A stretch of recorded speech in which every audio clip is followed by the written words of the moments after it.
తెలంగాణలో విద్యుత్ ఛార్జీల పెంపుపై వస్తున్న వార్తలపై స్పష్టత వచ్చింది. రాష్ట్రంలో కరెంటు ధరలు పెరుగుతున్నాయన్న ప్రచారం గత కొద్ది రోజులుగా వినిపించడంతో ప్రజల్లో ఆందోళన నెలకొంది.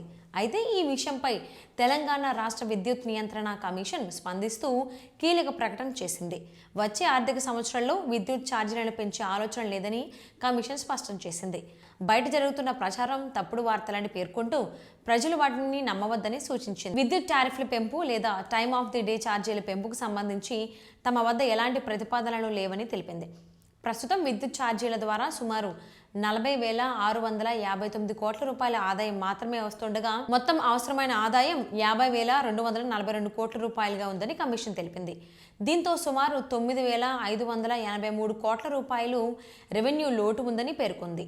ఈ లోటును భర్తీ చేసేందుకు ప్రభుత్వ సహకారం తీసుకుంటామని వెల్లడించింది. రాష్ట్రంలో విద్యుత్ వినియోగం రికార్డు స్థాయిలో పెరుగుతోందని కూడా కమిషన్ వెల్లడించింది.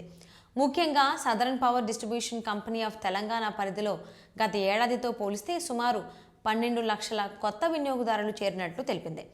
గరిష్ట విద్యుత్ డిమాండ్ సుమారు 20,975 మెగావాట్లకు చేరే అవకాశం ఉందని అంచనా వేసింది. విద్యుత్ వినియోగాల్లో పారిశ్రామిక రంగం మొదటి స్థానంలో ఉండగా గృహ వినియోగదారులు రెండో స్థానంలో ఉన్నారు. వ్యవసాయ రంగం సుమారు 21% వాటాతో మూడో స్థానంలో ఉందని పేర్కొన్నారు. ప్రజలకు నాణ్యమైన విద్యుత్ అందించేందుకు ప్రభుత్వం కృషి చేస్తోందని కూడా వెల్లడించారు. అలాగే 200 యూనిట్ల లోపు ఉచిత విద్యుత్ పథకం వల్ల ఫిబ్రవరి వరకు సుమారు 5.44 కోట్ల జీరో బిల్లులు జారీ చేసినట్లు తెలిపారు.